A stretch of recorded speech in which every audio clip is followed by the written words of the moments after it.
공독합니다. 형제들아, 내가 너희에게 전한 복음을 너희에게 알게 하노니 이는 너희가 받은 것이요 또 그 가운데 선 것이라. 너희가 만일 내가 전한 그 말을 굳게 지키고 헛되이 믿지 아니하였으면 그로 말미암아 구원을 받으리라.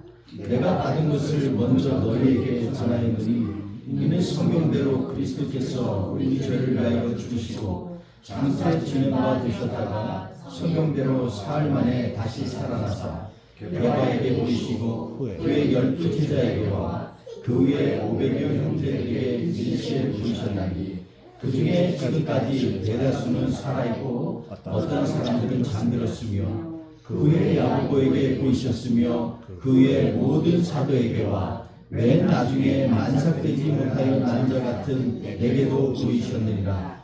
나는 사도 중에 가장 작은 자라. 나는 하나님의 교회를 박해하였으므로 사도가 청함받기를 감당하지 못할 자니라. 그러나 내가 나된 것은 하나님의 은혜로 된 것이니 내게 주신 그 은혜가 헛되지 아니하여 내가 모든 사도보다 더 많이 수고하였으나 내가 한 것이 아니요 오직 나와 함께 하신 하나님의 은혜로라. 그러므로 나나 그들이나 이같이 전파함에 너희도 이같이 믿었느니라. 아멘. 감사합니다.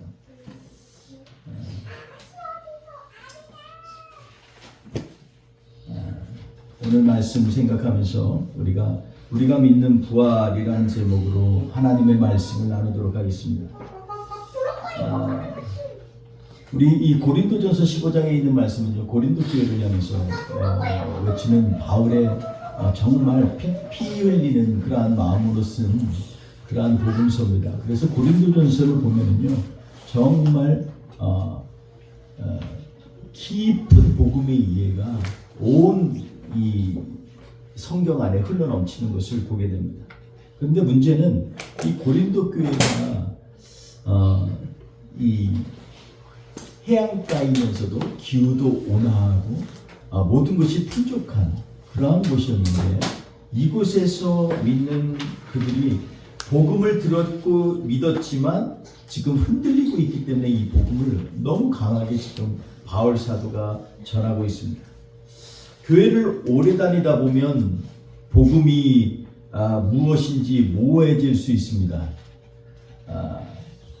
삶에 치이다 보니 복음의 능력이 없는 그러한 삶을 살 때도 종종 있습니다.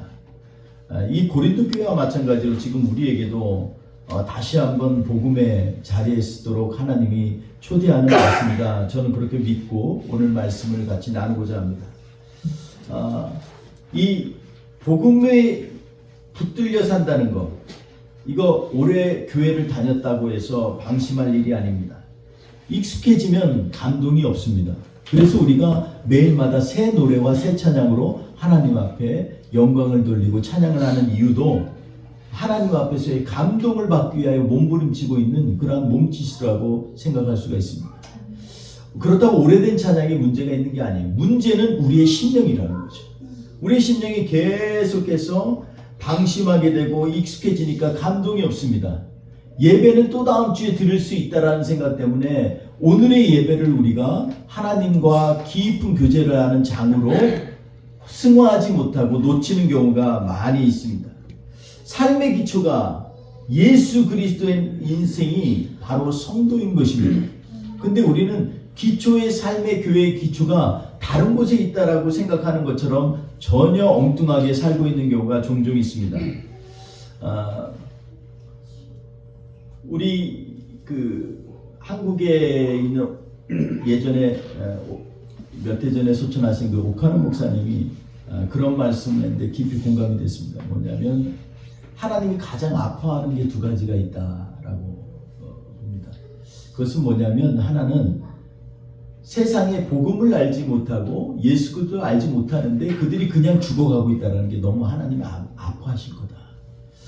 또 하나는 뭐냐면 하나님을 믿는다고 하는데 하나님을 믿는 신앙생활을 하는 사람이 멸망으로 가면서 인생이 망가져가는 것을 보면 하나님이 너무 아파하실 것이다 라고 말씀합니다.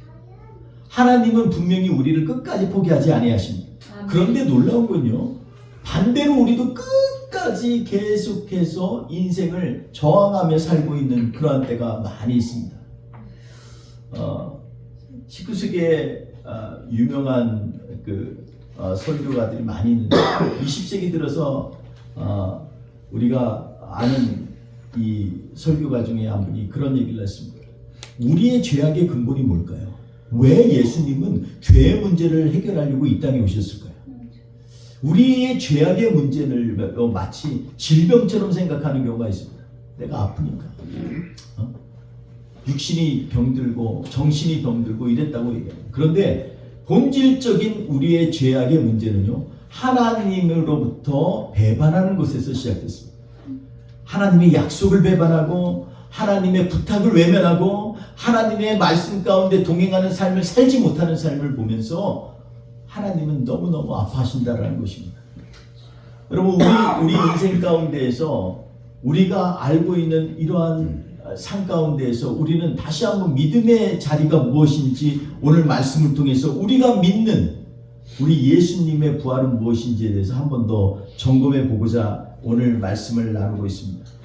오늘 말씀 가운데 우리가 경험하고 또 믿는 부활은 어떠한 부활일까요? 우리가 정말로 하나님 앞에서 복음으로 구원받았으면 그 복음 가운데서 살고 있는지를 한번 점검해 봐야 되지 않겠습니까? 오늘 본문 말씀 이 고린도전서 15장 1절 2절에 보면 뭐라고 얘기하여 있냐면, 형제들아 내가 너희에게 전한 복음을 너희에게 알게 하노니 이는 너희가 받은 것이요 또 그 가운데 선 것이라, 이렇게 말씀하고 있습니다. 복음을 들었을 때는 그것을 받았고 그 가운데 서 있는 것처럼 삶을 살았어요. 그런데 좀 지나고 나니까 만약 내가 전한 그 말을 굳게 지키고 헛되이 믿지 아니하면, 거꾸로 얘기하면 뭐예요? 현재로는 굳게 지키지 않는다는 거예요. 그리고 헛되이 믿고 나아간다는 것입니다. 예수님의 부활이 마음으로는 이해가 돼요. 머리로는 알아가요. 그런데 내 삶 가운데 진정으로 고백되어지고 매일매일마다 감사의 기쁨이 되는지 한번 점검해 봐야 되지 않겠습니까? 정말 예수님이 우리를 위해서 부활했다면, 그 부활하셨다면 그 부활의 기쁨을 매일마다 느끼며 사는 것이 참된 성도의 삶이 아니냐는 것입니다. 오늘 이 말씀 가운데에서 지금 고린도 교회는 계속해서 복음의 구원을 받았으면 삶 가운데 그 복음을 굳게 지키고 나아가라고 얘기합니다. 그런데 우리는 맨날 예수 복음에 대해서 이해를 하고 또 말씀을 들었지만 그것에 대해서 굳게 지키고 나아가는 것을 하지만, 여러분 우리가 가장 취약한 믿음이 뭔지 알아요? 믿음은 결단이라고 생각하는 것입니다. 믿음은요 당연히 결단이죠. 근데 진짜 중요한 참된 믿음은 뭐냐면요, 오늘을 복음으로 살아내는 것입니다. 아멘. 지켜나가는 것입니다. 아멘. 믿음을 지키지 않는 믿음이 무슨 참된 믿음이라고 할 수가 있겠습니까? 그래서 바울사도는 통탄하고 있는 거예요. 고린도 교회를 향해서. 너희가 육체적으로도 풍성하고 먹을 거 부족함이 없고, 그리고 기후나 날씨도 온화하고, 이 지중해에서 오는 그 바람과 그 해양에 있는 그 습한 기운 때문에 정말 몸이 건강할지 모르지만 신념은 썩어가고 있다는 것입니다. 나도 모르는 사이에 내 안에 다른 우상을 지키고 있는 경우가 너무나 많이 있다는 것입니다. 믿음은 그런 것이 아닙니다. 여러분, 우리 믿음의 백성이 가져야 될 정말 참된 믿음은요, 오직 예수 그리스도를 믿는 믿음으로 세상을 이겨나가는 것입니다. 믿는다고 하면서 돈을 의지하고 사람을 의지하고 그리고 자기의 이성과 능력을 의지하는 사람, 그러한 사람은 성경에서 믿음의 사람이라고 얘기하지 않습니다. 여러분, 우리는 지금 누구와 동행하고 누구와 함께 살고 있습니다. 3절 4절을 보면 참 재미있으면서도 의미심장한 말씀이 나옵니다. 3절 4절 같이 읽어볼까요? 시작. 내가 받는 것을 먼저 너희에게 전하였나니 이는 성경대로 그리스도께서 우리의 죄를 위하여 죽으시고 장사 진행화 되셨다가 성경대로 사흘 만에 다시 살아나사. 여러분, 여기 보니까 성경대로 두 번이나 나옵니다. 예수께서 성경대로 우리 죄를 위해서 죽으셨다는 것입니다. 복음은요, 예수께서 장사되셨다가 성경대로 부활하셨다라는 것입니다. 아멘.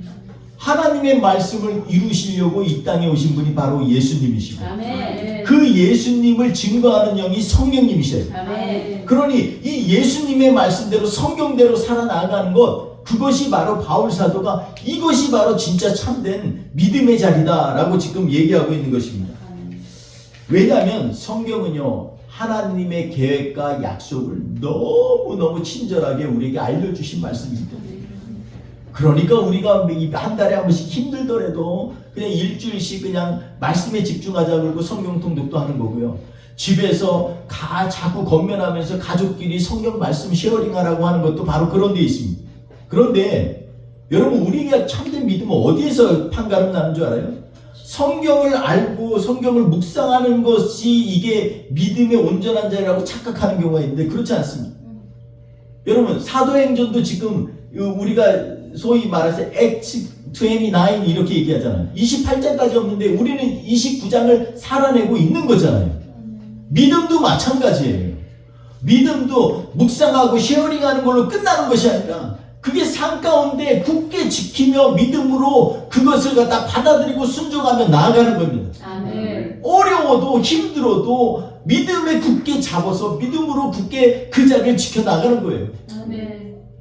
환경이 바뀌고 집이 압류당하고 뭐 그러한 일들 앞으로 이제 수없이 일어날 그런 상황이 있어요. 정말 위험한 시대에 살고 있습니다. 여러분, 그래도 여기서 흔들리지 않아야 됩니다. 믿음은요, 우리에게 주신 것에 기초하는 것이 아니라 하나님이 우리에게 베푸르셨던 그 은혜에 기초하기 때문에 그렇습니다. 아멘. 그러니 흔들리거나 혼동하지 마십시오. 나에게 여태껏 행하셨던 그 은혜가 있다고 그 복음, 나에게 주신 복 때문에 내가 예수님을 믿는 걸로 자꾸 변절해 나가는 거, 그것은 절대로 성경에서 말하는 복음이 아니에요. 참된 복음은 예수님이 우리를 위하여 죽으셨다는 것입니다. 아멘. 우리 지난주에 같이 나눈 갈라디아서 2장 20절 말씀 우리가 잘 아시죠? 갈라디아서 2장 20절에 내가 십자가에 못 박힌 내가 그리스도와 함께 십자가에 못 박혔나니 그런즉 이제는 내가 사는 것이 아니라 내 안에, 아멘, 내 안에 뭐죠? 그리스도께서 사신 것이다. 이제는 내가 육체 가운데 사는 것은 나를 사랑하사 자기를 나를 위하여 자기 자신을 버리신 하나님의 아들을 믿는 믿음 안에서 사는 것이다, 이렇게 얘기하고 있습니다. 이것은 그냥 성경이 우리한테 보기 좋으라고 쓴 그런 책이 아니에요. 내가 주님과 함께 십자가에 못 박혔나니 이제는 내가 사는 것이 아니라 내 안에 있는 예수 그리스도가 사는 것이다. 내가 육체 가운데 사는 것은 이제 나를 사랑하사 자기를 버리신 하나님의 아들 예수 그리스도를 믿는 믿음 안에서 사는 것이다. 그러면 십자가에 다니는 고통이나 고난 때문에 하나님 앞에서 그것 때문에 우리가 갖고 있는 믿음이 흔들리면 되겠습니까? 부활은요, 그런 것으로 오는 게 아니에요. 부활의 참된 신앙은 예수님과 함께 죽었기 때문에 참된 부활이 일어나는 것입니다. 아멘. 근데 왜 죽으려고 하지 않아요? 왜 아픈 것을 갖다가 부담스럽고 당연하지 않은 것처럼 여깁니까? 아프면 아픔이 깊어질수록 아픔과 복음이 연결되면은요, 그러면 부활의 참된 소망이 내 안에서 드러나게 되어 있는 것입니다. 아멘. 그러니 오늘 바울 사도가 답답해서 성경에 계속해서 얘기하고 있습니다. 내가 성경대로 그리스도께서 우리를 위하여 죽으시고 성경대로 장사된 바 지냈다가 사흘 만에 다시 살아나셨다. 아멘. 여러분, 그 복음의 이 나머지 이유들에 대해서 5절에서 8절에 얘기하고 있습니다. 거기 보니까는 5절에 8절로 실제로 부활을 목격한 증인들이 쭉 있어요.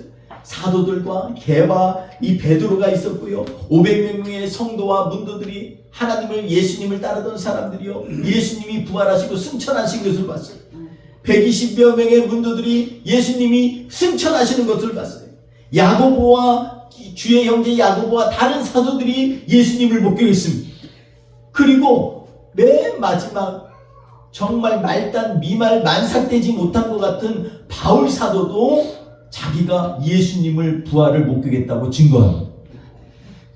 사랑하는 성도 여러분, 이렇게 지금 그래서 그 가운데는요, 더러는 아직 죽은 사람도 있는데 아직 살아있는 사람이 태반이다는 거예요. 여러분, 예루살렘에서 예수님이 죽으신 이후에 그곳에서 다락방에 모여서 120명 문도가 기도하면서 전심으로 주님이 우리에게 약속하신 그 성령을 기다렸어요. 그리고 오순절이어서 50일을 그렇게 지내다가 오순절 때 성령이 강하게 역사하셨어요. 그래서 그 가운데에서 이 사람들 가운데에서 성령께서 그들 가운데 간증하면서 그들 가운데에서 그들의 나라의 언어로 복음을 전하게 하고 온 예루살렘이 소동이 일어났습니다. 이 일을 하지 못하게 정치인들은요, 예수님의 감옥을, 이 무덤을 지켰던 이 병정들에게 돈을 주고서 예수님이 살아났다고 절대 얘기하지 마요. 그 돌문이 쓸어 옮겨지고 천사들이 거기에 있고 예수님이 살아난 거 절대 얘기하지 마요. 돈 주고 해요. 예수님의 부활을 본 수많은 목격자들이요, 계속해서 온 사방에 다니면서 예수 그리스도를 증거했어요. 여러분 생각해보세요. 죽은 지 일주일, 2주일도 안 됐는데 그분이 살아나셨다고 미친놈처럼 밖에 나가서 예수가 살아나셨다, 우리 메시아다라고 담대히 외칠 수 있는 게 이게 거짓말로 가능합니까? 수많은 사람들이 이렇게 외치면서 복음을 증거하면서 시작된 것이 바로 교회입니다. 아멘. 그러니 우리 교회는요, 예수 증인의 공동체예요. 아멘. 근데 도대체 예수를 증거하지 않아요. 이유가 정말 많아요. 성경에서 말하는 죄송해요. 제가 장가 가야 돼서 논도 사야 되고요, 밭도 사야 되고요, 할 일도 많아요. 손님도 귀한 손님도 많아요. 그런데 예수 증거하는 것에는 너무너무 시간을 아까워요. 이게 우리의 현주소예요.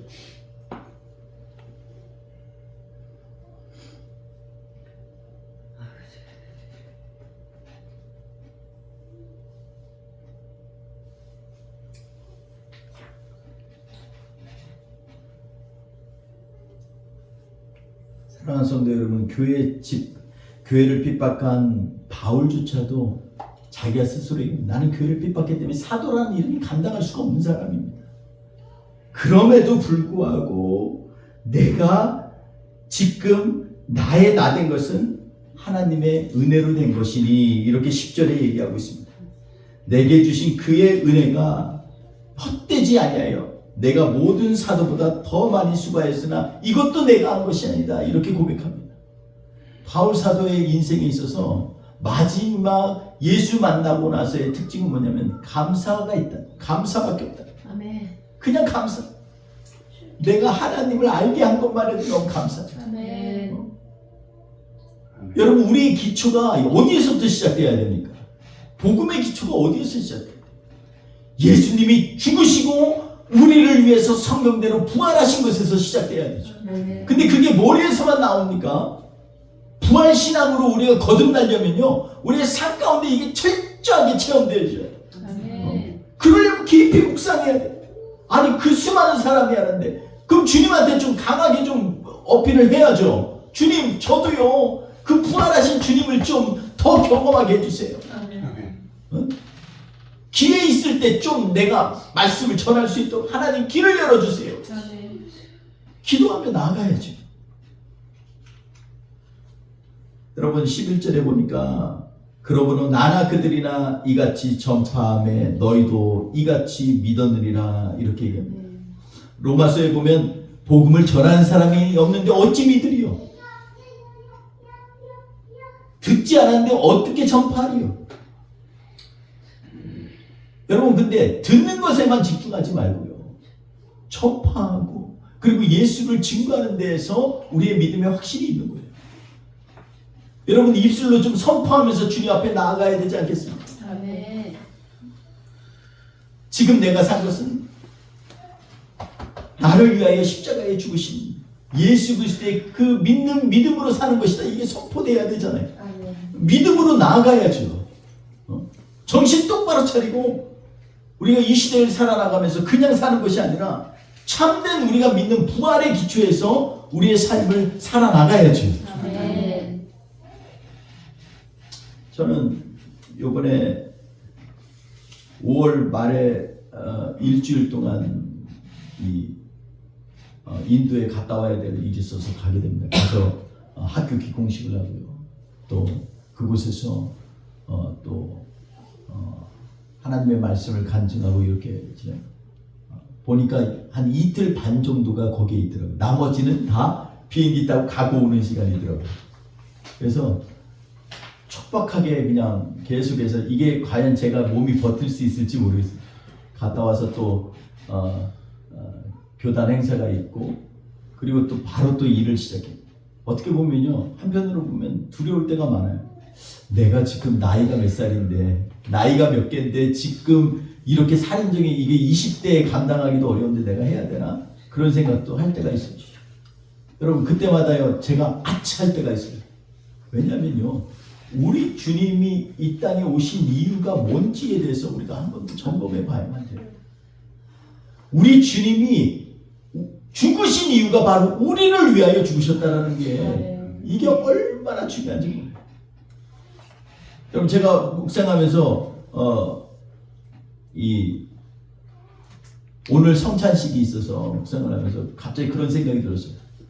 예수님께서 겟세마네 동산에서 제발 주님 이 잔을 나에게서 옮겨달라고 기도했어요. Please the cup pass from me. 이 잔을 좀 나에게서 옮겨달라고 얘기했어요. 예수님께서. 근데 그리고 나서 그 전에 성찬식을 하면서는 뭐라 그랬냐면요. 이것은 내가 너희를 위하여 흘리는 피다. 언약의 피다. 이렇게 약속을 하셨습니다. 잔을 나누면서. 근데 예전에 폴 와셔라고 하는 목사님이 한 번은 그 학교에서 킨더가든에서 9학년까지 있는 애들을 데려다가 그 말씀을 전했다. 말씀을 전하면서 이 본문을 가지고서 얘기했대요. 여러분, 예수님이 이 겟세마네에서 이 잔을 내게서 치워달라고 하는데 이 잔 안에 뭐가 든 줄 아십니까? 아무도 잠잠해. 심각한. 근데 어떤 9살 먹은 소녀가 손을 들고 일어났대요. 그러면서 하는 말이 있습니다. 그건요, 전능하신 하나님의 진노의 잔입니다. 이렇게 얘기해요. Wrath of Almighty God. 그렇습니다. 예수님이 받기 싫어했던 그 잔은요, 하나님이 그에게 진노의 잔을 부으신 거예요. 모든 진노를, 인류에게 향한 그 진노를 다 쏟아서 예수님이 그걸 온몸으로 감당하신 거예요. 그러면서 우리에게는 잔을 하면서 뭐라 해야 돼요? 이것은 내 피의 언약이다. 이렇게 얘기하십니다. 진노의 잔이요, 축복의 잔, 구원의 잔으로 바뀌는 것이 누구를 통해서요? 오직 예수 그리스도를 통해서. 여러분, 우리는 아직도 진노의 잔을 지금 가지고 있습니까? 아니면 주님이 주신 구원의 잔의 자리에 참여하고 있습니까? 사랑하는 성도 여러분, 다시 한번 우리는 지금 하나님 앞에서 온갖 세상의 것들 때문에 염려하고 근심하면서 하나님의 진노가 쏟아지는 그 자리에 있는 건지, 아니면 예수님을 우리 구주로 믿었기 때문에 그 믿음으로 이제는 나의 삶 가운데 진노가 아닌 하나님의 구원의 잔을 내가 참여하는지 한 번 더 점검하는 복된 주일 예배가 되시기를 주의 이름으로 축원드립니다. 사랑하는 성도 여러분, 오늘 우리의 믿음은요, 결단으로 끝내서는 안 됩니다. 삶 가운데 지켜나가야 됩니다. 그 지키는 믿음으로 이번 한 주도 승리하는 저와 우리 되시기를 주의 이름으로 축원드리겠습니다. 기도하겠습니다.